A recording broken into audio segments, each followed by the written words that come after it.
இன்னைக்கு நம்ம என்ன கதை பார்க்க போறோம்னா, தங்க முட்டை. ஒரு கிராமத்துல சோனுன்னு ஒரு விவசாயி வாழ்ந்து வந்தாரு.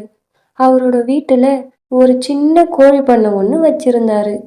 தினமும் கோழி பண்ணையில இருந்து முட்டைகளை எடுத்து அதை விற்று வர காசை வச்சு தான் அவர் வாழ்ந்து வந்தாரு. திடீர்னு 4 நாளா முட்டை விற்காம போனதால வருமானம் இல்லாம சாப்பாடு செய்ய முடியல. அதனால அந்த சோனு அவருடைய பண்ணையில இருந்து ஒரு கோழியை சமைச்சு சாப்பிடலான்னு நினைச்சு பிடிச்சிட்டு வந்தாரு. அந்த கோழிய சோனு வெட்ட போனப்போ அந்த கோழி சோனு கிட்ட இப்படி சொல்லுச்சு: முதலாளி, என்னை வெட்டாதீங்க. என்ன உயிரோட நீங்க விட்டா நான் உங்களுக்கு தினமும் ஒரு தங்க முட்டை தரேன் அப்படின்னு கோழி சொன்னதும் அதை கேட்ட சோனு, என்னது? தினமும் ஒரு தங்க முட்டை தரியா? நான் எப்படி நீ சொல்றத நம்புறது? நாளைக்கு நீங்க வரும்போது நான் உங்களுக்கு ஒரு தங்க முட்டை தருவேன். அப்படி நான் தரலன்னா நீங்க என்ன வெட்டிக்கோங்க அப்படின்னு கோழி சொல்லுச்சு. அதை கேட்ட சோனு கோழியை கீழே விட்டுட்டாரு. அப்படியே அடுத்த நாள் விடிஞ்சது. சோனு எழுந்து போய் பண்ணையில பார்த்தா அப்போ கோழி முன்னாடி ஒரு தங்க முட்டை இருந்துச்சு. அதை எடுத்த சோனு, என்னது? இது உண்மையாலுமே தங்க முட்டை தானா? அப்படின்னு தனக்கு தானே சொல்லி முட்டைய திருப்பி திருப்பி பார்த்தான். ஆமா, கோழி சொன்ன மாதிரியே இது தங்க முட்டை தான் கொடுத்துருக்கு. சோனுக்கு ஒரே சந்தோஷம். அந்த முட்டையை எடுத்துக்கின்னு சந்தைக்கு போய் விற்க ஆரம்பிச்சான். தங்க முட்டை, தங்க முட்டை, என்கிட்ட தங்க முட்டை இருக்கு. யாருக்கு வேணுமோ வந்து பணம் கொடுத்து வாங்கிக்கோங்க. சோனு குரலை கேட்ட எல்லாரும் ஒன்று கூடுனாங்க. அப்போ எல்லாரும் ஆச்சரியப்பட்டு தங்க முட்டைய பார்த்தாங்க. இது உண்மையாலுமே தங்க முட்டை தானா அப்படின்னு கேட்டாங்க. அதை கேட்ட சோனு, ஆமாம், இது உண்மையாலுமே தங்க முட்டை தாங்க அப்படின்னு சொன்னான் சோனு.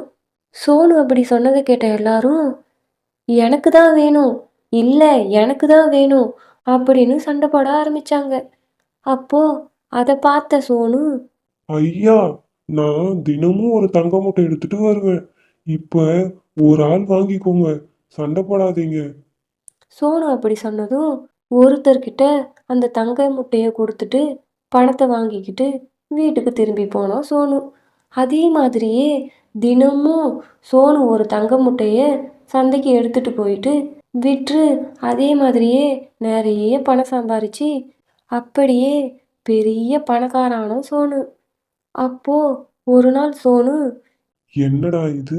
டெய்லியும் ஒரு ஒரு முட்டையா வித்தா நம்ம எப்ப பெரிய கோடீஸ்வரன் ஆகுறது?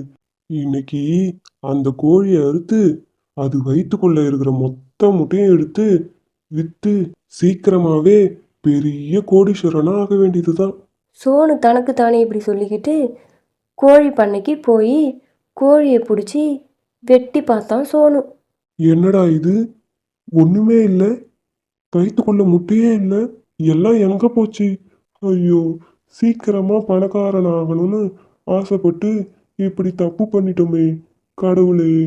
சோனு பேராசைப்பட்டு இப்படி பண்ணதால கோழி இறந்து போச்சு. அதோட அவனுக்கு தினமும் கிடைச்சிட்டு இருந்த அந்த ஒரு முட்டையும் இல்லாமல் போச்சு. இதிலிருந்து நம்ம என்ன தெரிஞ்சுக்கிறோன்னா, பேராசை பெருநஷ்டம். இந்த வீடியோ உங்களுக்கு பிடிச்சிருந்தா லைக் பண்ணுங்க, ஷேர் பண்ணுங்க, சப்ஸ்கிரைப் பண்ணுங்க. திஸ் வீடியோ ஸ்பான்சர் டு பைமோட் இ-ஷாப்பிங். இந்த பைமோட் இ-ஷாப்பிங்கில் உங்கள் வீட்டுக்கு தேவையான பொருட்கள் எல்லாம் நல்ல குவாலிட்டியான தரத்தில் தராங்க. அதே மாதிரி மற்ற ஆன்லைன் ஷாப்பிங் ரேட்டை கம்பேர் பண்ணும்போது இதில் கொஞ்சம் கம்மியாகவே தராங்க. உங்கள் வீட்டுக்கு நீங்கள் தினமும் பயன்படுத்துகிற எல்லா பொருட்களும் இங்கே கிடைக்கும்.